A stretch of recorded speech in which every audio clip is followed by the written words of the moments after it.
The story of JonBenét Ramsey is one that has gripped, confused, and divided America for decades. It is a tragic tale of a beautiful little girl found murdered in her own home.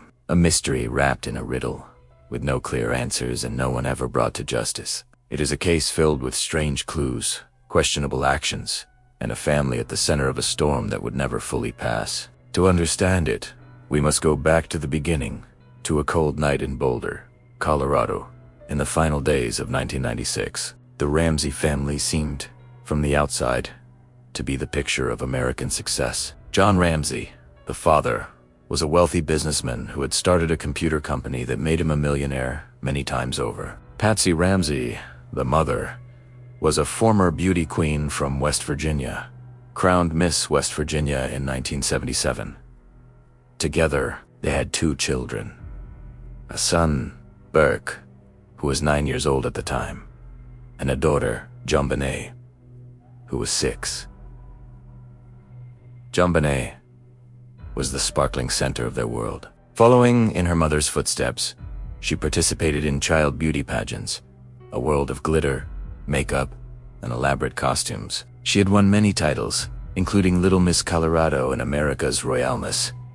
Videos of her performances show a vibrant, charming little girl with blonde hair and blue eyes, performing on stage with a confidence beyond her years. The family lived in a large, beautiful, and somewhat rambling house at 755 15th Street in Boulder, Colorado. It was a home that spoke of their wealth and their happy life. The day after Christmas, December 26, 1996, began not with sunshine, but with a scream of terror. At 5:52 in the morning, Patsy Ramsey frantically called 911.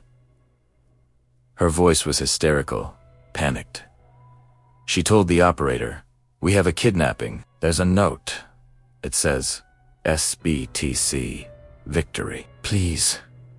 She was crying, barely able to catch her breath. The police were dispatched immediately to the Ramsey home. The note Patsy had found was bizarre and long. It was 3 pages, handwritten on a notepad that came from the Ramsey house itself. It was found on a spiral staircase leading from the kitchen to the 2nd floor. The note was addressed to Mr. Ramsey.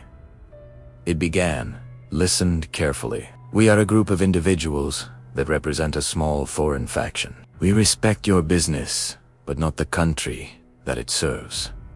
The note demanded a ransom of $118,000. This was a very specific amount, and it was later revealed to be almost the exact same as a bonus John Ramsey had received from his company earlier that year. The note was threatening, full of movie-like dialogue. It warned John not to contact the police or the FBI, saying, "If we catch you talking to a stray dog, she dies. If you alert bank authorities, she dies. If the money is in any way marked or tampered with, she dies. You will be scanned for electronic devices, and if any are found, she dies." It instructed John to bring the money in a large enough bag and to rest that day. The note ended with a chilling sign-off. "Victory. Isi am ban tim si." The police arrived and began to secure the scene. They treated it as a kidnapping, just as the note claimed. John and Patsy, along with Burke, were told to stay in the living room. Friends began to arrive to offer support, which, though would later be criticized as it allowed for contamination of the potential crime scene. The police searched the house, but their search was not thorough. They looked in rooms and closets, but did not conduct a complete, inch-by-inch examination of the entire large property. Officers focused on the points of entry, looking for signs of a break-in, but found none. All the windows and doors were locked. This was the first major red flag. How did a small foreign faction get in and out of a locked house without leaving a trace? John Ramsey and his friend Fleet White, who had come to the house, were asked to do a more thorough walkthrough of the house to see if anything was out of place. At around 1 p.m., more than 7 hours after the 911 call, John Ramsey and Fleet White went down to the basement. The basement was a maze-like area with several rooms. One of them was a windowless room called the wine cellar. Its door was closed. John Ramsey opened it. What he saw in the dim light was a horror no parent should ever see. There, on the floor, wrapped in a white blanket, was the body of his little girl, JonBenét. A piece of black duct tape was covering her mouth. A cord was wrapped tightly around her neck, and another was tied around her right wrist. Her arms were stretched above her head.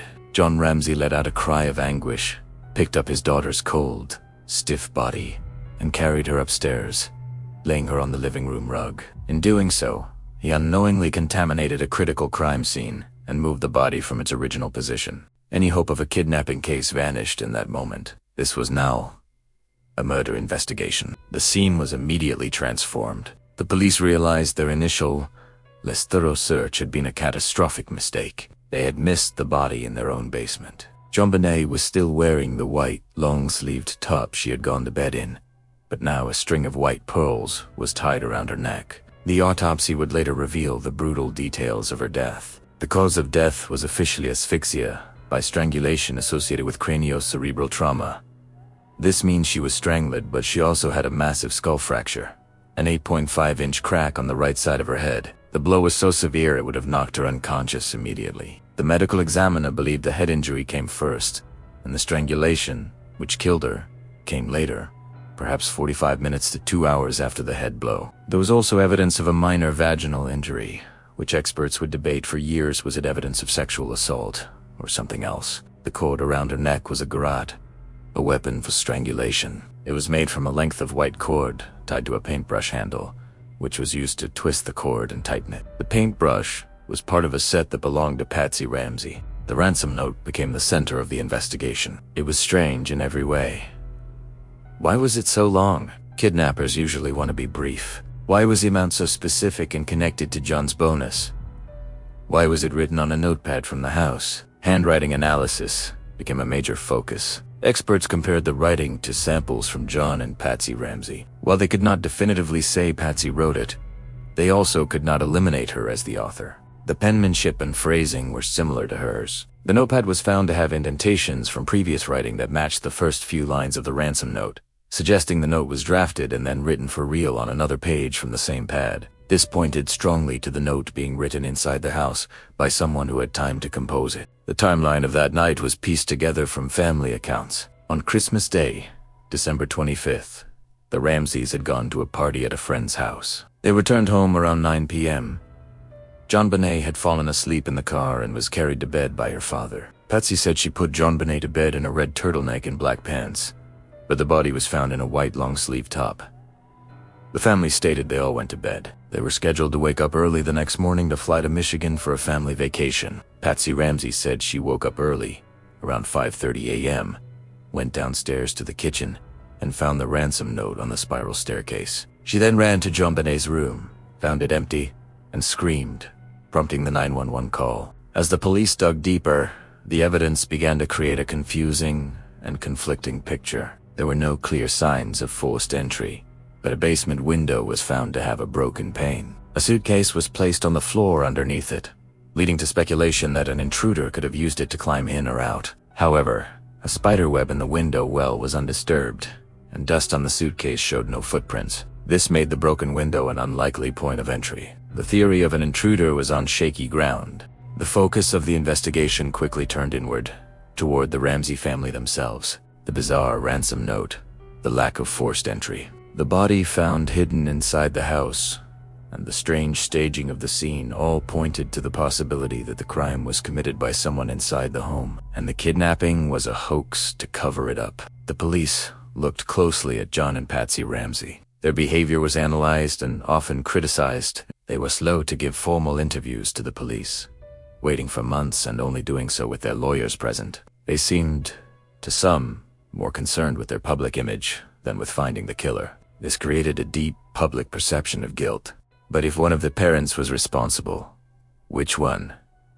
And why? Theories swirled. One theory suggested that Patsy Ramsey, in a fit of rage over a bedwetting accident, had struck JonBenét, causing the fatal head injury. To cover up the accident, the theory goes, she and/or John staged the scene to look like a kidnapping and murder, creating the garrote and writing the long, dramatic ransom note. The specific ransom amount, drawn from John's bonus, was a detail Patsy would have known. The notepad and pen used for the note were put back in their proper places, something an intruder would be unlikely to do.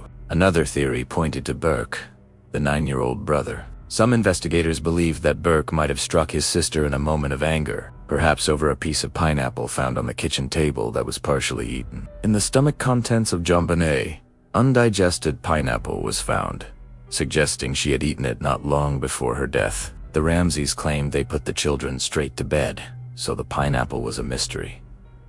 Could Burke have given it to her? If he had hit her, causing the head injury, the parents could have then staged the rest of the scene to protect their only remaining child from being taken away. This theory was given new life years later when a presentation by the Boulder District Attorney's Office suggested this was the most plausible scenario. The Ramseys, however, maintained their innocence. They insisted an intruder had killed their daughter. They used their wealth to hire a team of lawyers and private investigators to fight the police theory and defend their name. They appeared on television interviews, with Patsy famously saying, "There is a killer on the loose."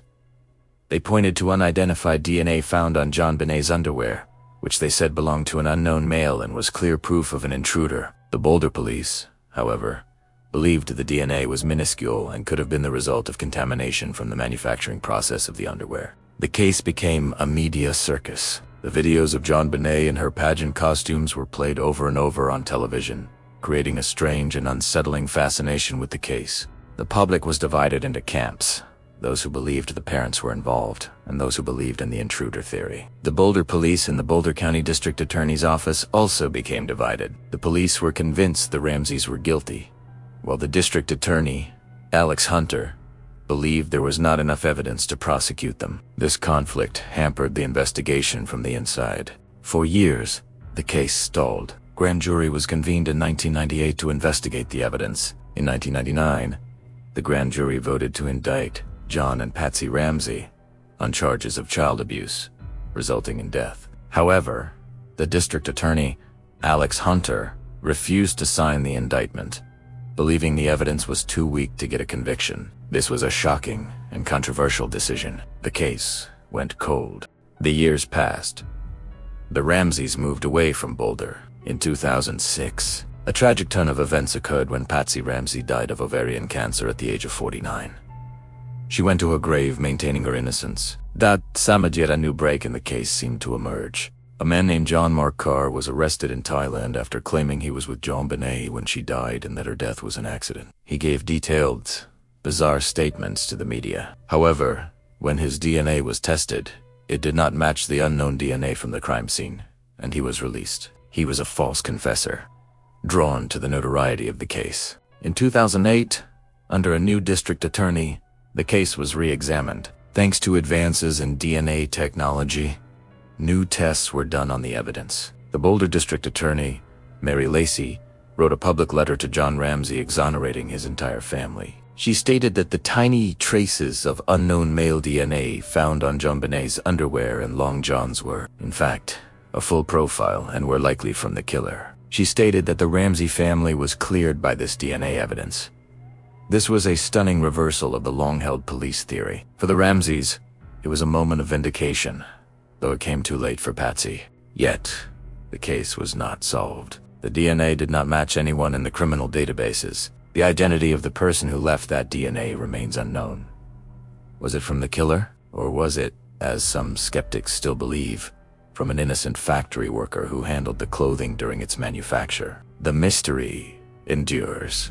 John Ramsey and his son, Burke, have continued to live their lives. Burke Ramsey, as an adult, has given television interviews, calmly denying any involvement and presenting himself as a normal man who lost his sister in a terrible tragedy. John Ramsey has advocated for changes in how child murder investigations are handled. The murder of JonBenét Ramsey remains an open wound in the American consciousness. It is a story of a beautiful child, a brutal death, a flawed investigation, and a family forever scarred. The clues point in multiple directions, leading to no clear conclusion. Was it a terrible accident, covered up by a panicked family? Was it a violent act by an unknown intruder who slipped in and out of a locked house without a trace? The truth died with JonBenét in that cold basement on the night after Christmas.